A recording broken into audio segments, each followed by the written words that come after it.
नमस्कार, बहुत बहुत स्वागत है आपका। आप देखना शुरू कर चुके हैं राष्ट्रपथ। आपके साथ मैं हूं अर्चना सिंह। एक तरफ विपक्ष की कोशिश है कि किसी भी तरह से बीजेपी को सत्ता में आने से रोका जाए, नरेंद्र मोदी को प्रधानमंत्री बनने से रोका जाए। दूसरी तरफ बीजेपी अपना होमवर्क और अपनी तैयारी दुगने जोश के साथ कर रही है। साथ ही प्रधानमंत्री ने अभी तक जो काम किए हैं, इन सब को मिलाकर बीजेपी को यकीन है कि सत्ता में 2024 में उसकी वापसी तय है। बीजेपी के इस विश्वास को जमीन में बड़ी ताकत देता है राष्ट्रीय स्वयंसेवक संघ यानी आरएसएस। और इस बार उत्तर प्रदेश में दलित वोटर्स को साधने का जिम्मा पार्टी के कोर संगठन आरएसएस ने लिया है। जैसे जैसे 2024 नजदीक आता जा रहा है, राजनीतिक दल अपनी प्लानिंग तेज करते जा रहे हैं। उत्तर प्रदेश देश के बड़े राज्यों में आता है जहां लोकसभा की 80 सीटें हैं, इसीलिए यूपी को लेकर बीजेपी ज्यादा मेहनत कर रही है।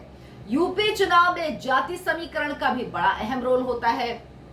सभी पार्टी इस पर माथापच्ची करने में जुट जाती हैं ताकि सभी वर्गों को खुश किया जा सके और ज्यादा से ज्यादा वोट हासिल किए जा सके। ये वो सूबा है जहां पिछड़ा वर्ग और दलितों का अधिकांश सीटों पर वर्चस्व है। सवर्ण और मुसलमान भी यहाँ कई सीटों पर प्रभाव रखते हैं। हालांकि यूपी में बीजेपी के सामने समाजवादी पार्टी ही है। 2019 में जरूर बहुजन समाज पार्टी ने 10 सीटें जीती थी और समाजवादी पार्टी को 5 सीट ही मिली थी, लेकिन 2022 के विधानसभा चुनावों में समीकरण एकदम बदल गया और अब तस्वीर साफ हो गई है कि बीजेपी के मुकाबले अगर कोई होगा तो समाजवादी पार्टी है।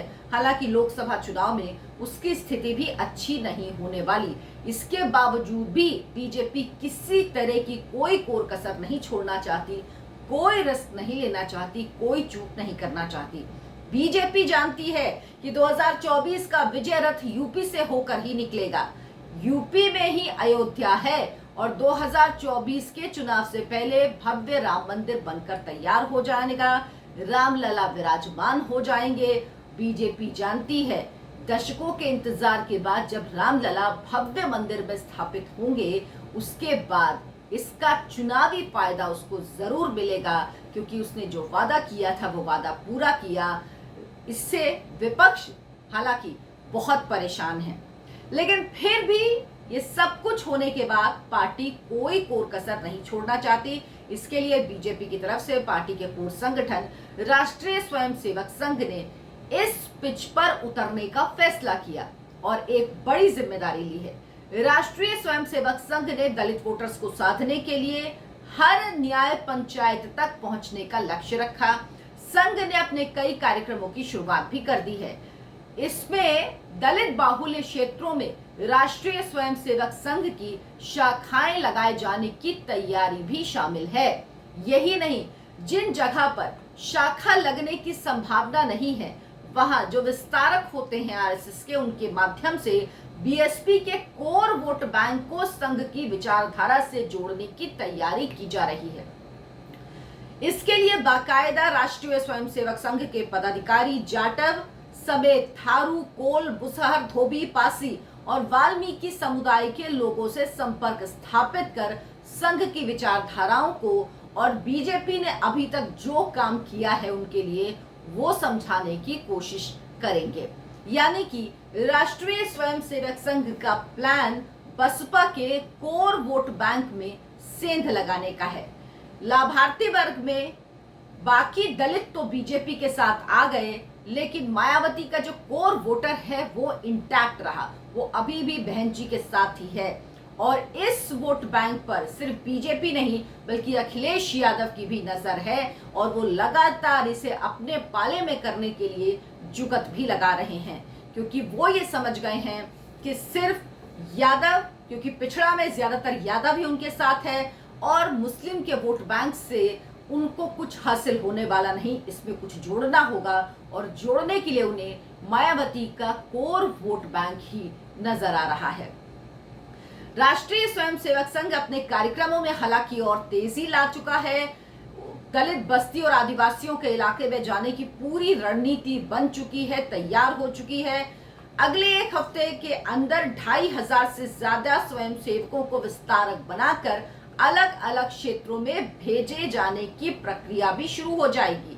ये विस्तारक सर्वव्यापी और सर्वस्पर्शी अभियान के तहत काम करते हुए लोगों तक पहुंचेंगे, यानी सबके बीच पहुंचेंगे और सबको टच करेंगे, यानी सबसे बात करेंगे, सबसे मिलेंगे, सबको बताएंगे कि क्या योजनाएं हैं, क्या विचारधारा है, सरकार ने अभी तक क्या किया है इन लोगों के लिए जो सबसे ज्यादा निचले स्तर पे हैं, जिनको सबसे ज्यादा जरूरत है सरकारी नीतियों की, सरकारी योजनाओं की। और इनमें से जिन लोगों को इन योजनाओं के बारे में नहीं पता होगा, वो लाभ नहीं ले पा रहे होंगे, उनको ये तय किया जाएगा कि वो लाभ मिले किस तरह से, क्या प्रक्रिया, सब कुछ उनको समझाया जाएगा, बताया जाएगा, ताकि सरकारी योजनाएं उन तक पहुंचे और वो वोट में ट्रांसफर हो पाए। अवध, कानपुर, काशी और गोरख क्षेत्र में अगले एक हफ्ते में तकरीबन समझ लीजिए 2500 संघ के विस्तारक पहुंच जाएंगे। ये सभी विस्तारक जो तराई के क्षेत्र हैं उत्तर प्रदेश के, वो इसके साथ ही जो अलग अलग इलाके हैं वहां पहुंचेंगे। कार्यक्रम समरसता का चलाया जाएगा जिसमें लोगों से मुलाकात की जाएगी और संघ से, बीजेपी से इन लोगों को जोड़ा जाएगा। संघ अब उन इलाकों तक भी पहुंचने की तैयारी कर रहा है जहां अभी तक शाखाएं उसकी नहीं लगती थी। तैयारी यही है कि उन सभी जगहों पर शाखाएं लगाई जाएं जहां पर शाखाएं नहीं लग रही हैं। बीते कुछ चुनावों में जिस तरह से बीएसपी के दलित वोट बैंक में बीजेपी ने सेंधमारी की, उससे बीएसपी को बड़ा नुकसान हुआ। अगर बीजेपी ने संघ के माध्यम से और सेंधमारी की, यानी जो कोर वोट बैंक है मायावती का, उसमें भी सेंधमारी की, तो ये समझ लीजिए बीएसपी की राजनीति जो अब लग रहा है कि लगभग खत्म है, मायावती बिल्कुल शांत है, वो वाकई में एकदम खत्म हो जाएगी। न कांग्रेस न बीएसपी, तो ये मुकाबला समाजवादी पार्टी और बीजेपी के बीच भी होगा। बीजेपी लाभार्थी वर्ग में जो लोग आ गए, एक वोट बैंक अलग से तैयार किया बीजेपी ने, लेकिन कुछ वर्ग ऐसे हैं जिनको इसका लाभ मिलता है लेकिन वो बीजेपी से नहीं जुड़े हैं। ये पूरी कवायद उनको जोड़ने की है ताकि इन वोटों के सहारे जो पिछली बार बीजेपी ने जितनी सीटें जीती थी उससे ज्यादा 63 सीटें शायद बीजेपी ने पिछली बार जीती थी अगर मुझे सही याद है तो, और सहयोगी दलों ने अलग जीती थी, बीजेपी की 63 थी। तो इन सीटों में बढ़ोतरी हो, ये बीजेपी की कोशिश है और इसीलिए ये पूरी कवायद की जा रही है। मेरे वीडियो को लाइक करें, शेयर करें और चैनल को सब्सक्राइब जरूर कर लें। नमस्कार।